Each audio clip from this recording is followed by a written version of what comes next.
It's Brian Preston, the money guy.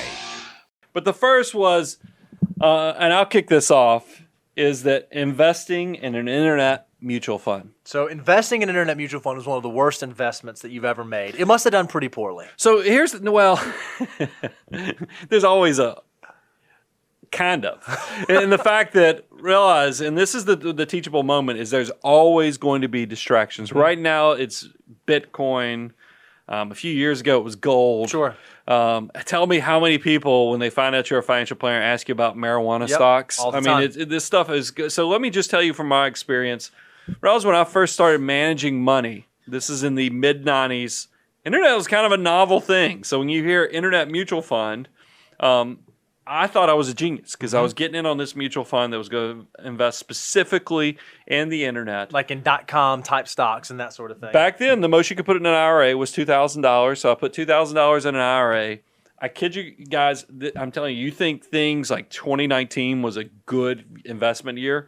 Back in the day when the internet first came on the scene, I had made over 100% in less than 6 months of this investment. I mean, it's very similar to what's going on. So it turned your 2,000 into 4,000 in less than 6 months. So I got my friends on it. They made a few $100. They were like, man, this is great.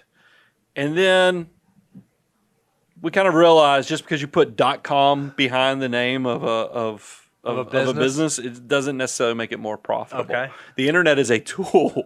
It's kind of like blockchain is a powerful thing, but just because it's using blockchain doesn't mean there's value there or something that's creating profit or income for you.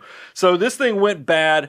I ended up selling it. I'm trying to remember that part of it, but it was not worth $4,800, which is the maximum it got up to of my $2,000. It was something like $400 or $500. Sure. I sold it, took the loss. But I realized very quickly, and this is what I learned, is don't chase the hot dot. So just because something has done really well, just because something might have been the top performer last year, doesn't mean that's probably the thing that you should invest in this year or the train you should jump on moving forward. And I think it also is a reminder, you have to figure out, are you an investor or are you a speculator? Because if you're an investor, that means you're in this for the long term. You're buying investments that doesn't matter what happens in the economy, what's happening in your financial life. You're going to buy this because fundamentally it's a good investment. A speculator requires that you get a little bit of luck, that your timing is perfect, that you've got this thing right, that the trend, the momentum is working for you. That's not investing. That's kind of gambling. Yep. So understand, are you an investor? Are you a speculator? And don't go chasing the hot dot. All right, so then I'll share my third worst investment that I've ever made, buying a 2005 Acura TL. Now, you may say, hey, Acuras are pretty good cars, and 2005 was a solid model. You would be correct. There was nothing wrong with the car. It wasn't a bad investment because it was a bad car. It was a bad investment because all through college, I drove a 1998 F-150, right? And it was an awesome truck, nothing wrong with it. But I came and interviewed for you. It was paid for. It was paid for. I came and interviewed with you, didn't get the job, called you back a few months later, ended up getting the job, and I said, you know what? I'm about to get a big boy paycheck. I need to go buy a big boy car, right? So I traded in my paid-for F-150 with nothing wrong with it and decided to go buy the equivalent at that time of a luxury car for a college student freshly minted, and I spent way more money. I went and actually pulled the financing because I didn't have any credit, so I think I had to get my dad to co-sign on the loan for me. The interest rate when I bought this 2005 Acura TL was 9.1%. Oh my goodness. On not a loan. But I was in the real world. I needed to go buy a car that reflected me being a professional. It made all the sense in the world. I don't think I ever knew that you paid 9.1% interest on that loan. I didn't know that either. I had to go do a little bit of research to figure that out. Yeah, maybe not the best financial decision I've ever made. When you bring this up, this makes me think about, we see it a lot with professionals. Like, let's think about doctors. Because doctors, unfortunately, they're in school a long time. And because you're in school a long time, a lot of your friends get out of college when they're in their 22, 23, but you're still in medical school. Heck, you might, after you get through, because by the way, after you get through medical school, you then have to go do your residency. Sure. And you're still not making money. Yep. I mean, you're kind of, they pay you the way the whole thing works for you to get the experience. They pay you way less than what you're worth. And you might be in your 30s before you get out from medical. So what do doctors typically do? They get that first pay job, that big paying job, but they have 6 figures of student loan debt.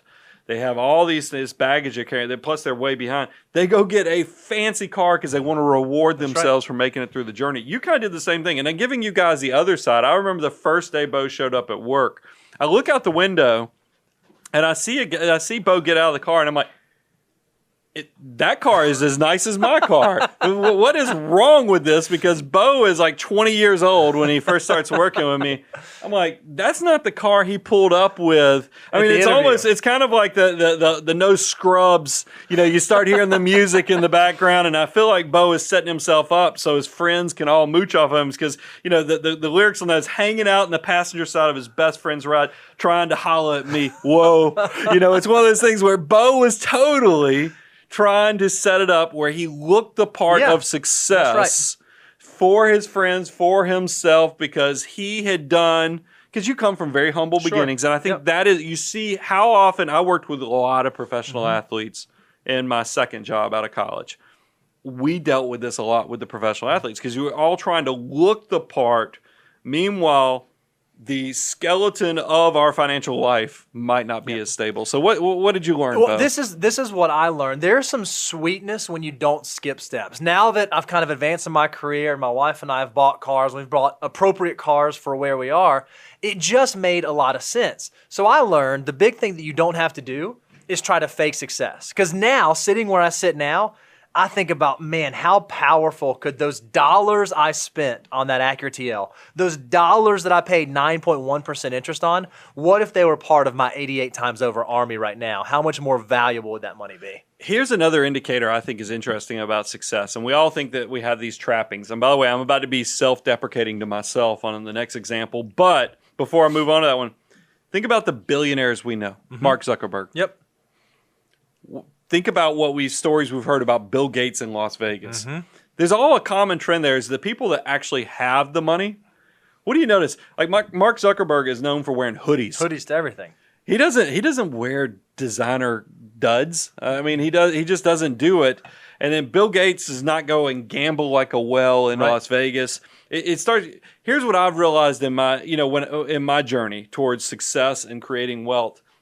As I got further up on the success meter, all those trappings like the Rolex watches and other things that I wanted in my 20s and 30s, when you actually have the money to afford all that stuff, you don't really want them anymore. You don't need the trappings because you actually have it. That's right. There's something to that. So not even look. You have a nice watch. Don't misread that. But it is something that I find very interesting when I analyze my journey towards success, that you find that you don't really have the same desires once you actually have it. Yep.